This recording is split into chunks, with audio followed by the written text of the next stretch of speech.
네, 반갑습니다. 자, 오늘은 노트북 LM으로 교육 콘텐츠 제작하기를 한번 해보도록 하겠습니다. 노트북 LM은 구글에서 개발한 플랫폼이고요. 음, 이 플랫폼을 통해서 다양한 교육 콘텐츠를 쉽게 그리고 AI를 통해서 제작할 수 있습니다. 그래서 그 방법에 대한 내용을 한번 살펴보도록 하겠는데요. 오늘 그 전에 지금 우리 사회가 AI가 지금 모든 서비스에 그리고 모든 분야에 교육, 사회, 그리고 연구, 그리고 예술, 문화 뭐 등등 해서 많은 곳에 AI가 사용되고 있습니다. 무엇보다 이 AI가 만든 특별한 그림이나 음악, 예술, 그리고 저 옆에 보이는 그림도 마찬가지입니다. 과연 이걸 예술이라고 할 수 있을까? 아니면 모방일까? 이 주제에 대해서는 끊임없이 지금 AI 윤리와 함께 거론되고 있는 내용 중에 하나입니다.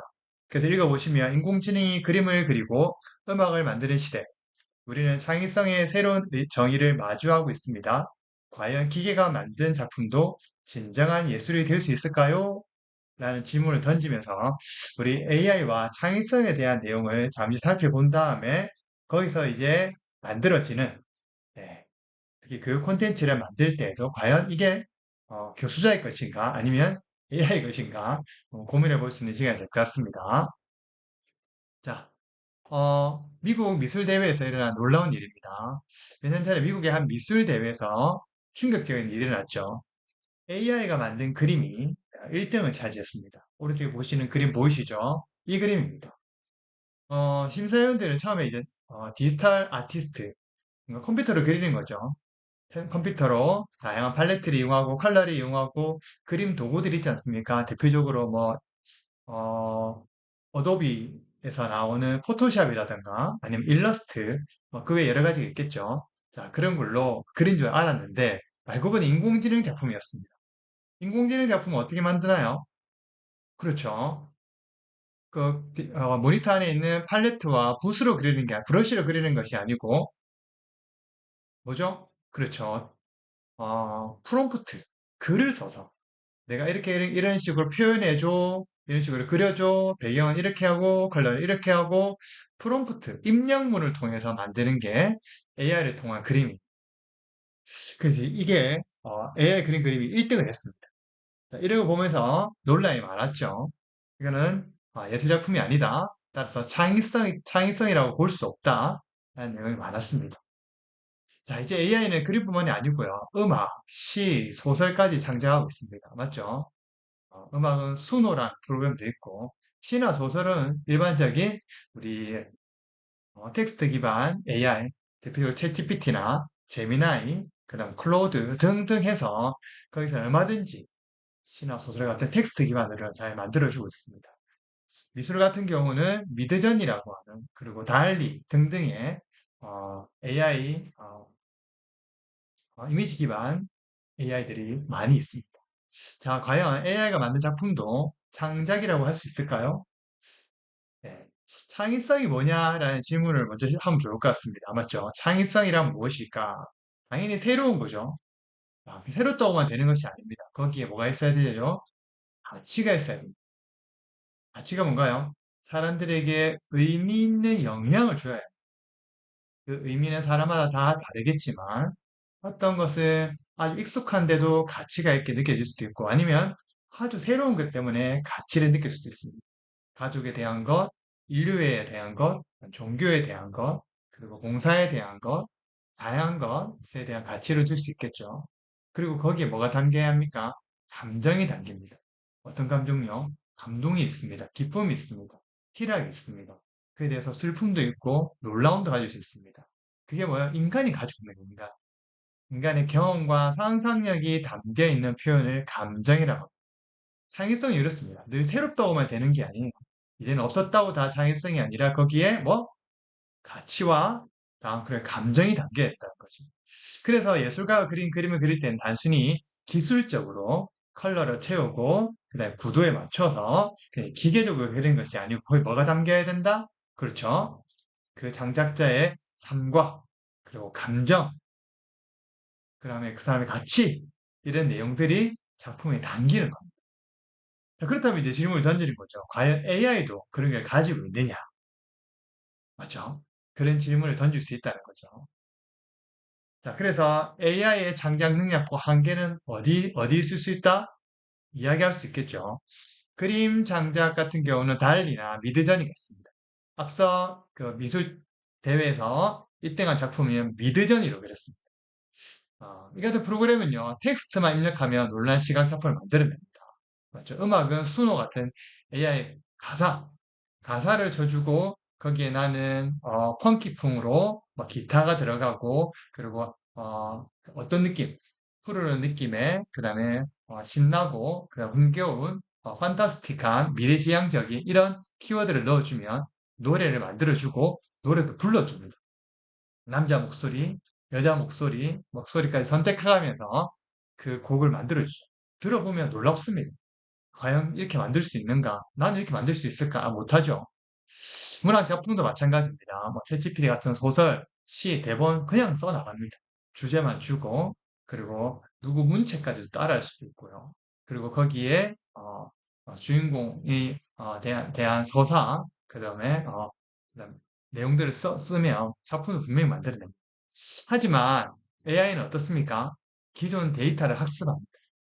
그리고 그 패턴을 조합하죠. 완전히 새로운 영감을 창조하지는 못한다는 겁니다. 그럼 인간은 그러면 기존 데이터 없이 완전 새로운 걸 만들 수 있냐? 막 그렇지는 않을 겁니다. 그 사람의 경험, 그 사람의 가져왔던 삶의 지혜, 그리고 주었던 사람의 역량, 여러 가지 데이터를 바탕으로 하겠지만, 그럼에도 불구하고 그 대상, 그 사람은요, 새로운 것들, 지금까지 경험하지 못한 것을 만들어내고, 그것에 안에서 감동을 주는 것을 만들 수 있다는 겁니다. 자, 이렇게 구분을 하면 구분이 될지는 모르겠지만, 그래도 인간의 창작은요, 새로운 요리를 발명한, 맞죠? 근데 AI는 어떻습니까? 지금 기존에 나와 있는, 맞죠? 수천 가지 레시피를 섞어서 새로운 조합을 만들 수 있습니다. 자, 어떤 것이 창작이고, 어떤 것이 모방인지, 이것도 우리의 가치 판단이 필요한 것 같습니다. 예. 그래서 인간과 AI의 창작은 이제 어떻다? 협력하는 시대에 와 있습니다. 지금 AI를 통해서 제가 이런 자료를 만들고 그 자료에 필요한 그다음에 구상하기 위해서 아이디어를 얻고 다양한 이 AI 도구를 통해서 나의 새로운 일을 하고 더 발전된 일을 하기 위해서 어떻게 도구를 사용할 건가에 대한 내용이 우리가 더 급선무인 것 같습니다. 그래서 AI는 창작자를 위협하는 존재 아니죠. 돕는 파트너로서 적극적으로 함께 협력해야 합니다. 그래서 가장 중요한 첫 시작인 아이디어를 내는 것. 혼자서 아이디어 내고 혼자서 그 제한된 생각과 제한된 시간 안에서 고뇌하면서 힘겹게 사투하는 시간이 필요하지만 그 시간과 더불어서 더 깊은 사투를 하기 위해서는 뭐가 필요합니까? 기본적인 아이디어를. 그 수많은 데이터들을 우리가 다 모르기 때문에 그 수많은 세상에 있는 데이터들을 가운데서 우리가 아이디어를 얻기 위한 언어의 단초를 이 챗GPT나 제미나이 이런 AI가 제공해 줄 수 있다는 겁니다. 그래서 광고 디자이너가 AI로 초기 스케치를 만들고 세련되게 다듬습니다. 세련되게 다듬는 작업들이 우리가 해야 될 일인 거예요. 기초 작업들, 그 아이디어도 중요하지만 그 가운데서 그걸 다듬는 과정, 아이디어를 다듬는다는 거예요. 내용을 다듬는 게 아니고. 그리고 창작을 가속화시킵니다. 어떻게? 소설가가 AI 초안 위에다가 자신의 감정과 문체를 입히기 시작합니다. 에이, 그게 무슨 창작이에요? 말하는 분도 계십니다. 근데 거기에 새로운 것들이 계속 묻어나. 왜? 그 작가의 감정, 그 사람의 인생, 그 작가의 가치와 그 감정들을 계속 묻어나가면서 전혀 새로운 것들. 맞죠?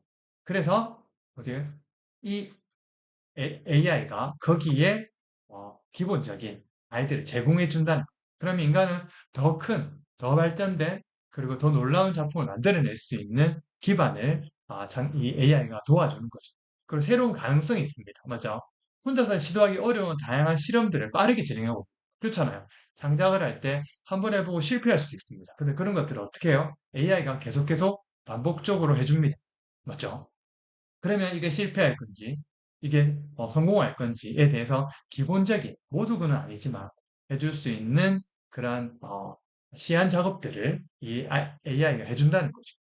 그러면 AI 어떻습니까? AI는 우리의 위협하는 존재가 아니고 그 AI가 우리의 새로운 창작을 해 나가는 것, 창의적 생각을 해 나가고 새로운 걸 만들어내기 위해서 중요한 도움이 되는 나의 어시스턴트가 된다는 거죠.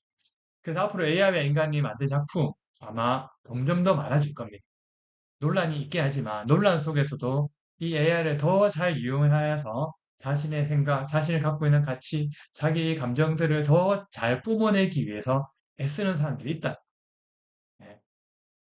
당연히 그 가운데서는 또 새로운 예전 것을 지향하면서 손수 그림을 그리고 새로운 자연을 바라보면서 그 다음에 아이디어를 끌어내고 인사이트를 얻기 위한 그런 아날로그적인 사람도 분명히 있을 겁니다.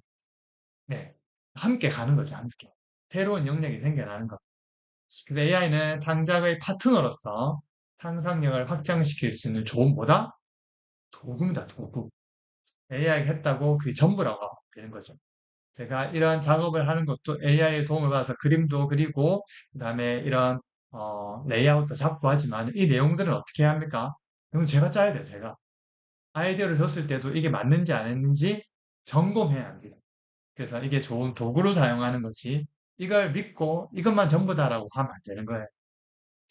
자, 그래서 미래를 향한 질문들을 보면 생각해 볼 만한 철학적인 문제들이 있습니다. 감동의 의미입니다. 맞죠? 뭐가 감동인가? 내가 만든 음악을 듣고 눈물 날 정도로 감동을 받았다면 그 작품에 창의성이 있는 걸까요? 라는 질문이 있겠죠. 네.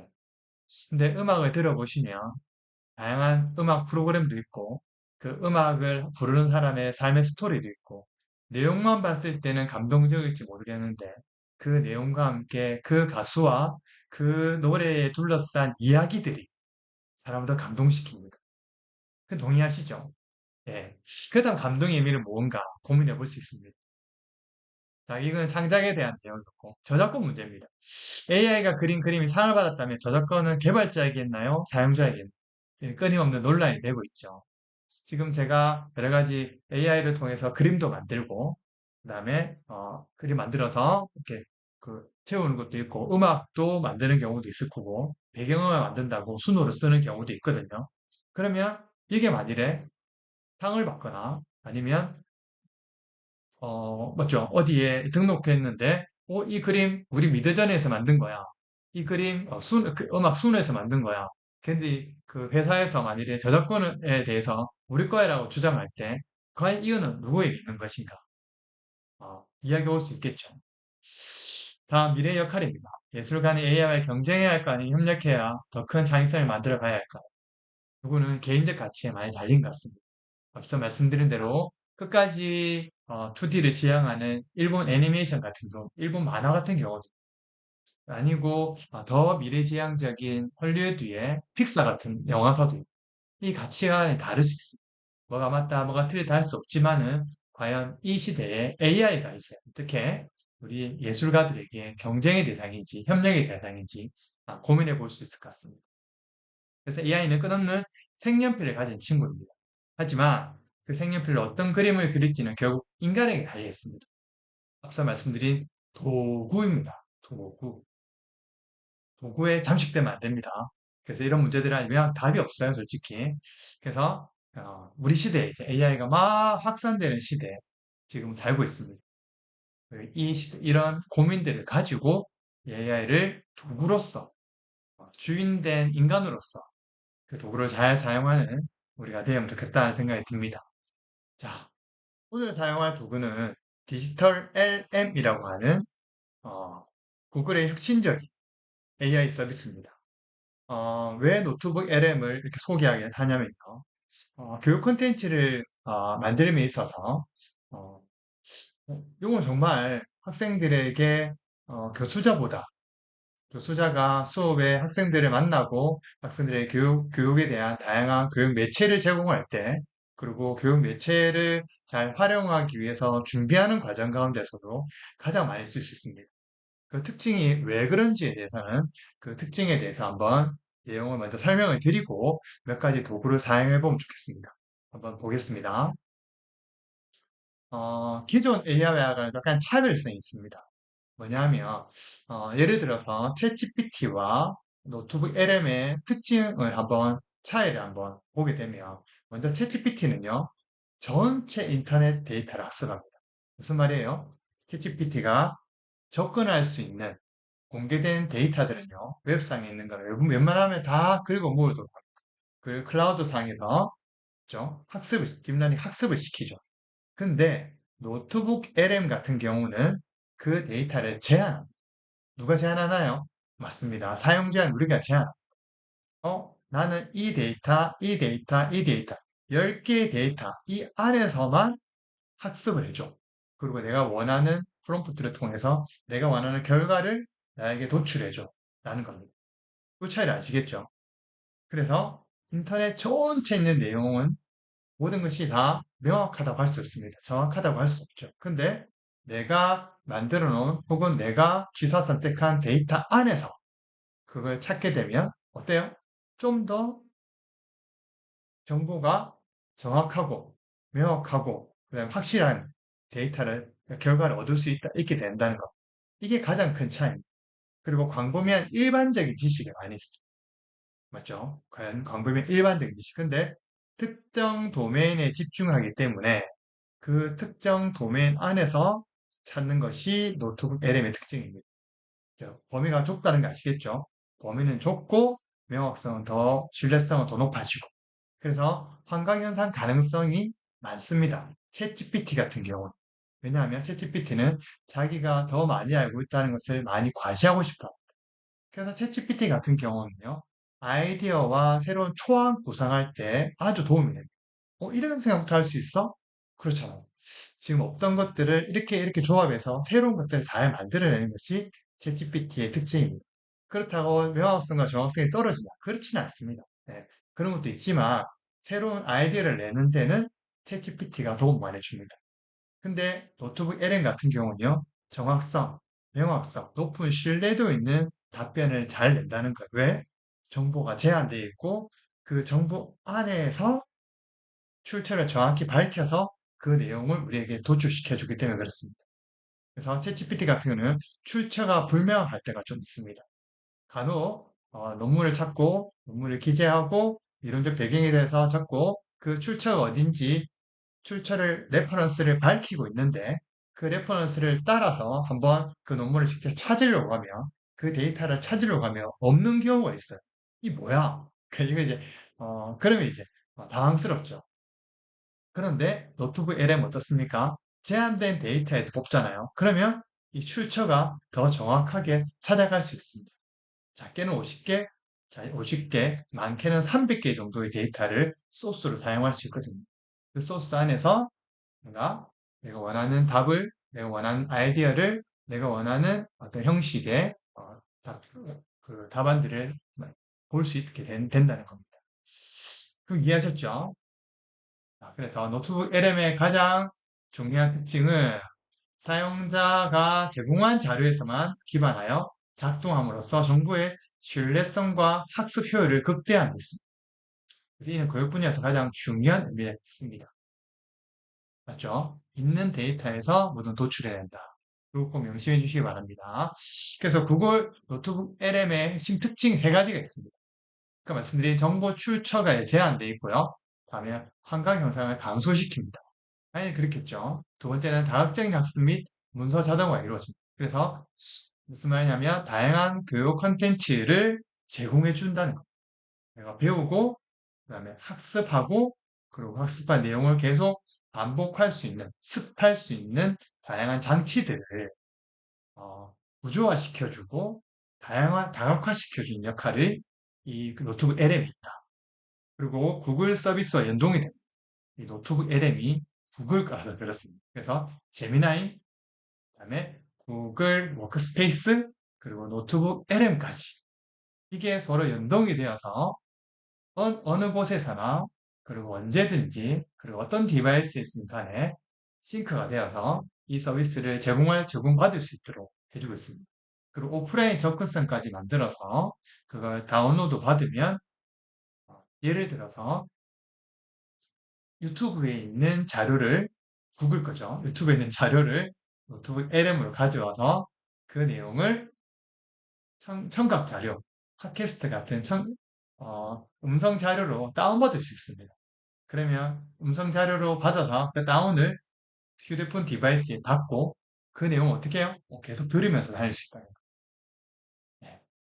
이런 식의 연동 가능한 다각화시키고 바리에이션 가능한 교육 콘텐츠들을 결과물로 제공받을 수 있습니다. 그것도 오프라인. 자, 제가 다 말씀드린 내용들입니다. 정보 출처 제한 및 환각 현상을 감소시킵니다. 앞서 말씀 환경 현상 감소시키기 위해 제한된 정보안을 찾을 수 있고 출처가 그 제한된 자료이기 때문에 명확하고 그래서 사용자 자료를 우선시한 그래서 얘는 사용자 입력한 내용이 비록 일반적인 사실과 다르더라도 그 내용만을 대상으로 이제 반영해 주는 거죠. 내가 너 정보 있죠? 사용자가 난 여기서 찾아줘. 누구 우선입니까? AI가 생각하는 자기 우선이 아니고 사용자 우선. 그죠? 이걸 주인이 누군지를 명확히 해주셔야 됩니다. 그리고 다학적인 학습 및 문서 단어를 말씀드렸습니다. 말씀드린 다양한 양식화된 자료들이 있습니다. 그 클릭 한 번으로 그런 자료를 다 받아볼 수 있습니다. 그래서 오디오 파일도 생성할 수 있고 다양한 오디오 형태의 파일들이 있습니다. 자, 그리고 그걸 무료로 재생해서 들을 수 있고 그다음에 다운로드 받을 수 있습니다. 자동 생성 양식도 있고요. 학습 가이드나 브리핑 문서, FAQ, 타임라인, 마인드맵 등등 계속 이 다양한 양식들이 업그레이드 되어 있습니다. 그리고 학습 자료를 제공해주고 있고요. 퀴즈, 정답, 에세이, 질문 등 추가로 제공된 능동적 학습이 지원됩니다. 프롬프트를 입력하면 퀴즈 만들어줘. 이런 것들 있죠. 내가 시험 문제 만들 때에도 교수님들이 어떻습니까? 선생님들이 자기의 강의안을 넣고 거기에 퀴즈 만들고 그에 대한 답, 그리고 해설, 프롬프트를 넣으면 다 나옵니다. 자, 그리고 구글 서비스 연동 및 오프라인 접근성이 뛰어납니다. 다 구글 기반, 구글 클라우드 기반으로 다 되어 있기 때문에 서로 연동할 수 있는 그런 가능성들을 다 열어두었습니다. 다양한 소스가 지원됩니다. PDF, 텍스트, 마크다운, 오디오, 구글 닥스, 구글 슬라이드, 유튜브 링크까지. 구글 링크는 아까 말씀드린 대본을 자동으로 변환해서 그 스크립트를 다 만들어줘요. 하나 안 되는 게 뭐가 있을까요? 이게 안 되는 게 보이죠? 뭐가 안 되나요? 네, 이미지가 안 됩니다. 이미지는 안 되는 이유가 나름 어, 어디죠? 예, 이미지를 또 구동할 수 있는 자기들만의 플랫폼이 있기 때문에 지원하지 않고 있는 걸 알고 있습니다. 자, 그럼 무료 혜택 제한됩니다. 무료 혜택은 완전 무료는 아니고 소스를 5개, 50개까지 유료 버전 300개 된다고 말씀드렸죠. 소스를 50개짜리 내가 원하는 소스 50개 올릴 수 있습니다. 일반적인 상황에 전문적인 일을 하기 위해서는 300개 필요하지만 일반적인 상황에서는 50개면 충분하더라고요. 그래서 모든 기능을 무료로 다 사용하더라고요. 자, 그리고 웹과 앱 연동됩니다. 컴퓨터에 사용한 것과 그리고 휴대폰 사용하는 것. 오늘 시연에서는 휴대폰을 사용할 수 없지만 다운받아 보시면 휴대폰에서도 오디오 파일 같은 경우는 무료로 다운받아서 아까 말씀드린 유튜브 이 내용을 내가 꼭 듣고 싶어. 유튜브 프리미엄에서는 계속 들으려면 어떻게 합니까? 돈을 내야 되는데 이걸 다운받을 수 있는 방법. 대본으로 만든 유튜브를 링크를 소스로 넣어서 대본으로 받고 그 대본을 음성 파일로 만들어서 그 음성 파일로 어떻게 계속 듣고 다니는 겁니다. 그런 것이 가능하다는 거죠. 모바일 최적화 당연히 일어나 있고요. 자, 그리고 교육 현장에 적용할 수 있는 교육 컨텐츠로 사용하기에 너무 좋다. 한번 보시고 계속 가지고 놀아보시면 그리고 어, 학생들에게 맞는 그런 교육 콘텐츠를 텍스트 파일로 되어 있는 것들을 음성으로 아니면 마인드맵으로 아니면 FAQ로 아니면 퀴즈로 다양한 형식의 교육 자료로 만들 수 있는 바리에이션 할 수 있는 그런 환경들이 만들어진 곳이 바로 디지털 LM입니다. 이렇게 말씀드리니까 만능처럼 보이지만 자기 필요에 따라서 적절하게 좋은 도구로 사용하시면 디지털 LM이 제한된 나의 자료 안에서 환각 현상 없이 자료를 잘 만들 수 있는 그런 도구다라고 말씀드릴 수 있을 것 같습니다. 그래서 한번 디지털 LM 활용을 한번 해보도록 하겠습니다. 요 내용들을 다 할 수는 없겠지만 한번 몇 가지 시연을 통해서 여러분도 한번 경험해 보시면 좋을 것 같습니다. 자, 그럼 디지털 LM 화면으로 넘어가겠습니다.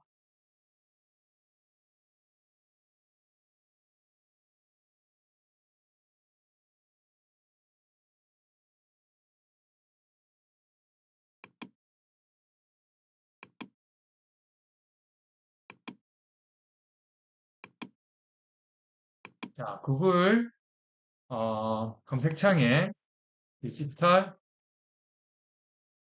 노트북,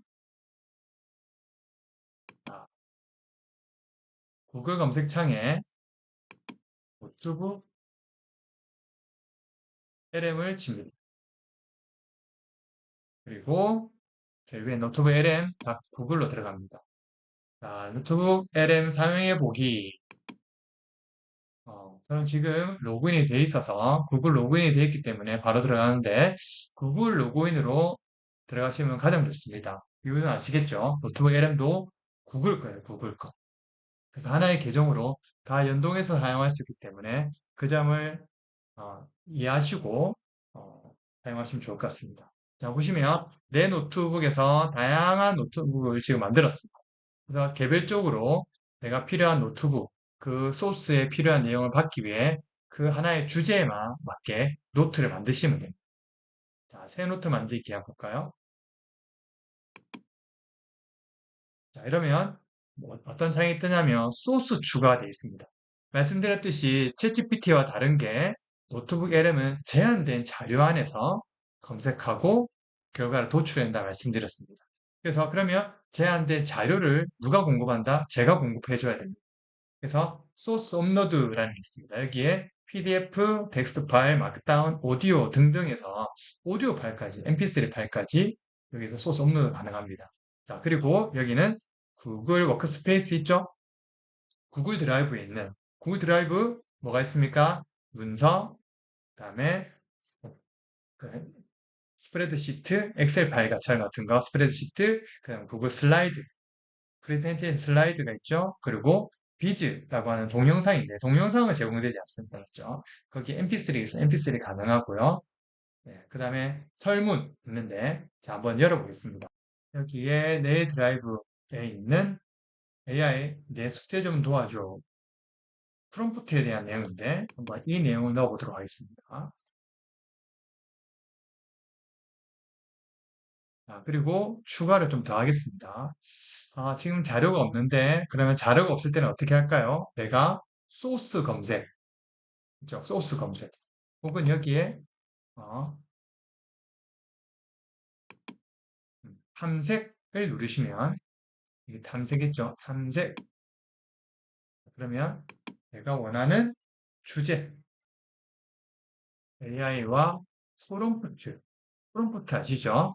프롬프트에 대해서 프롬프트의 프롬프트를 중학생에게 교육시키기.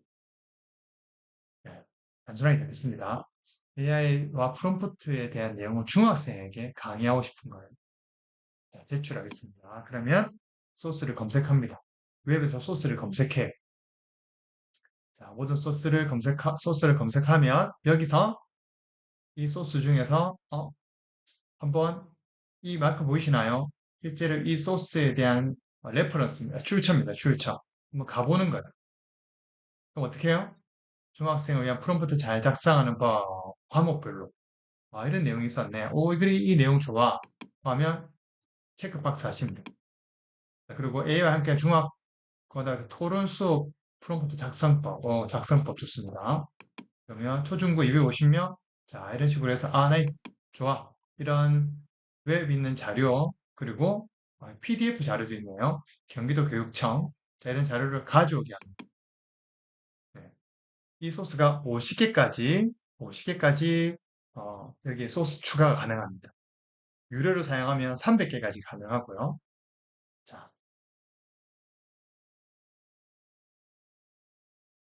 이렇게 웹상에 있는 이렇게 이렇게 빨간색 있죠? 이거는 이제 검색이 잘 안 된다는 겁니다. 이런 거는 소 삭제 시켰습니다. 삭제. 됐나요? 그러면 10개 정도 있죠. 10개 정도. 자, 이제 이 자료 안에서 여러분이 이제 여기에 뭐 한다? 프롬프트를 작성하시면 돼요. 자, 프롬프트를 효과적으로 작성하기 위한 핵심 원칙과 실전 방법은 무엇인가요? 이렇게 하면 이걸 한번 작성해 보도록 하겠습니다. 프롬프트 예시를 중심으로 이렇게 만들 수 있습니다.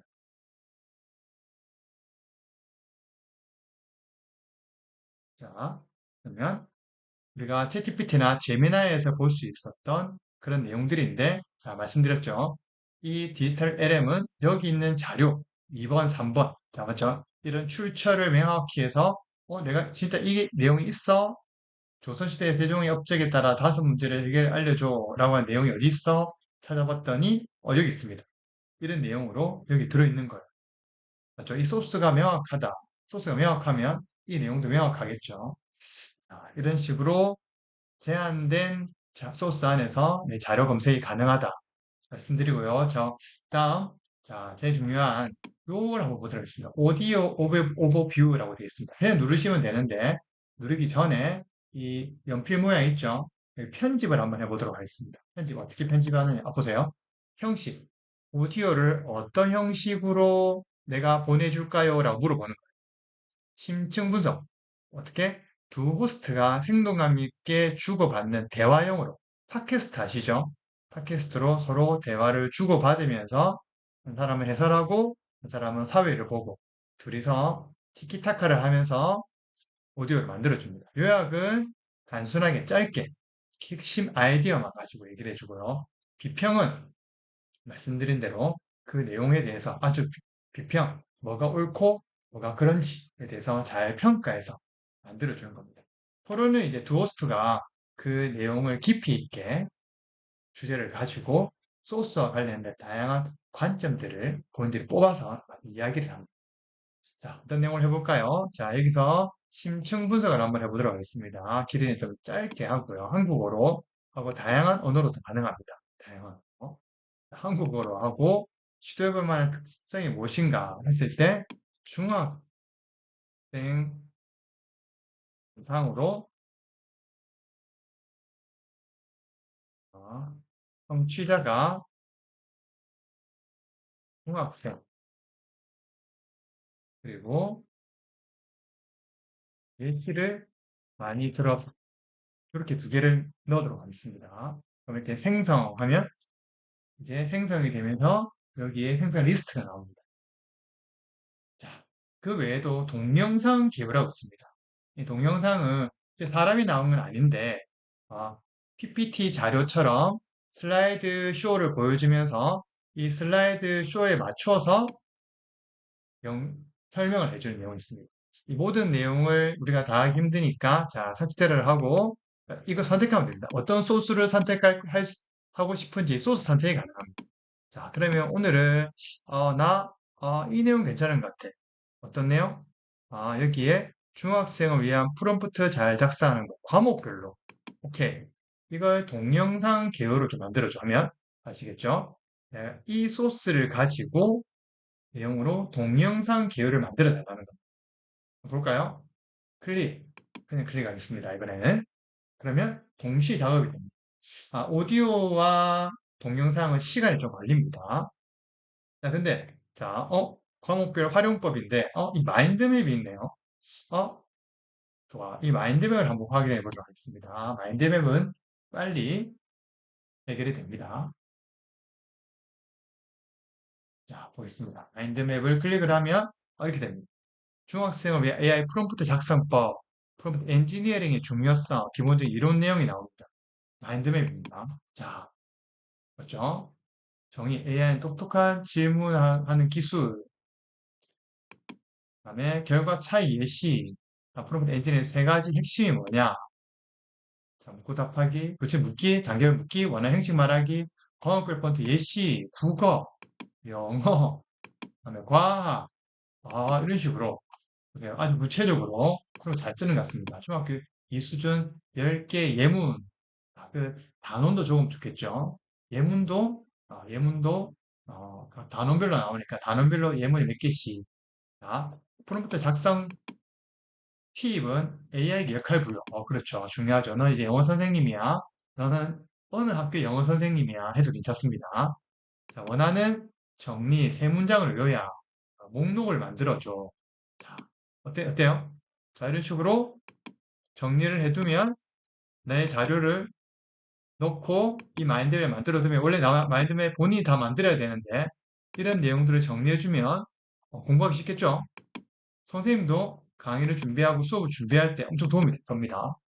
됐죠? 이걸 다운로드도 가능합니다. 말씀드린 대로 그림으로 해서 오프라인으로 받아볼 수 있도록 해줍니다.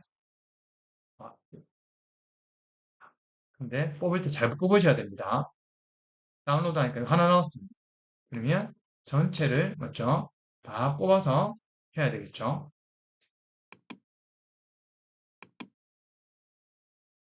모든 노트 펼쳐보기. 이렇게 해서 다운로드를 받으면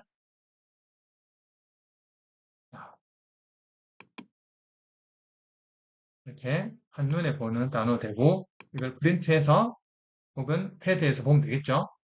자, 좋습니다. 이걸 또 마인드맵 닫지 않습니다. 동영상과 오디오가 아직까지, 동영상이 아직 오디오가 아직 돌아가고 있습니다. 보고서. 보고서는 직접 만들기가 있고 브리핑 문서, 그다음에 학습 가이드, 블로그 게시물, 맞죠? 요 내용을 가지고 나는 전체 내용을 가지고 보고서 말고 블로그 게시물을 만들 건데 이 블로그 게시물이 한번 더 들어가 있습니다. 그러면 한국어로 만들려는 거 보고서를 설명하세요. 내가 원하는 보고서, 나는 네이버 블로그에 중학생 대상으로 프롬프트를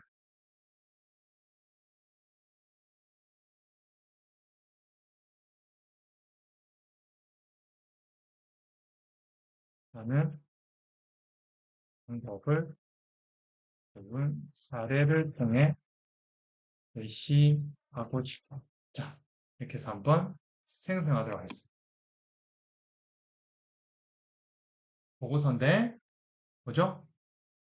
10개의 소스를 가지고 블로그에 넣을 자료를 지금 만들고 있습니다.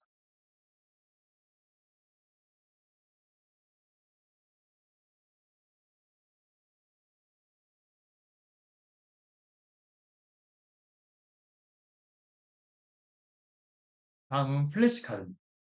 플래시카드는, 어, 플래시카드 아시죠? 공부하기 위해서 내가 어, 어떤 내용으로 공부하고 싶은지 학생들 플래시카드, 영단을 외우거나 중요한 개념을 외울 때 메모카드, 그걸 만들어줍니다. 어떻게 만드는지 확인해 볼까요? 그리고 이렇게, 팟캐스트가 만들어졌습니다. 한번 들어보겠습니다. 요즘 학교 숙제할 때나 뭐 궁금한 거 생겼을 때 AI 서본 친구들 많죠. 어떨 땐 진짜 똑똑한 친구 같은데 또 어떨 땐 약간 엉뚱한 소리 할 때도 있고요. 네, 맞아요. AI가 정말 유용한 도구가 될 수 있는 건 분명한데 이걸 어떻게 쓰느냐에 따라서 결과가 확 달라지거든요. 그래서 오늘은 광합성 과정을 식물이 에너지 만드는 거 중심으로 3단계로 나눠서 각 단계별 핵심 내용을 자, 어떻습니까? 이런 식으로 남녀가 주고받으면서 그 내용에 대해서 핵심 내용을 정확히 뽑아서 그 내용을 재미나게 팟캐스트를 통해서 대화를 하는 겁니다. 이건 한번 직접 하셔서 들어보시면 좋을 것 같습니다. 자, 다음은 정보 퀴즈. 자, 이렇게 플래시카드 만든 겁니다. 이렇게 전북 특별자치교육도구 교육청의 2025년 소프트웨어 AI 교육 활성화 계획의 비전은 무엇인가요? 뭘까요? 정답 보기. 이런 식으로. 이걸 공부하기 쉽겠죠? 이런 얘기를 하면. 그래서 크게 해서 학생들과 같이 이렇게 퀴즈 맞추기를 하면 됩니다. 자, 이런 식의 다양한 교육 도구들을, 교육 콘텐츠들을 이 디지털 LM에서 여기 이제 나의 교육 자료들을 넣으면 되겠죠. 교육 자료를 넣어서 내가 원하는 프롬프트를 작성해서 만들어도 되지만, 기본적으로 스튜디오에 가면 다양한 퀴즈, 플래시카드 등등 동영상 개요를 말해주는 슬라이드를 통해서 설명하는 내용, 그리고 팟캐스트를 통해서, 혹은, 그다음에 뭐 있었죠? 교양하고 비평, 토론하는 걸 통해서 내용을 우리가 리뷰하거나 수업 학생들이 그 내용에 대해서 공부할 수 있도록 해주는 내용이 많이 있습니다. 자, 이렇게까지 해서 디지털 LM 사용 방법에 대한 내용도 한번 살펴봤습니다. 자, 오늘은 창의성에 대한 내용을 좀 살펴봤는데요. 창의성. 과연 생성형 AI가 만드는 결과들이 과연 창의적인, 그리고 창작물이 될 수 있는가에 대한 내용을 살펴봤고, 그리고 그 내용과 함께 디지털 LM에서 만드는 GPT와 다르게 제한된 소스 안에서 좀 더 신뢰도 있고 정확성이 있는 교육 컨텐츠를 만드는 작업들을 한번 해봤습니다. 여기서 마치겠습니다. 수고하셨습니다.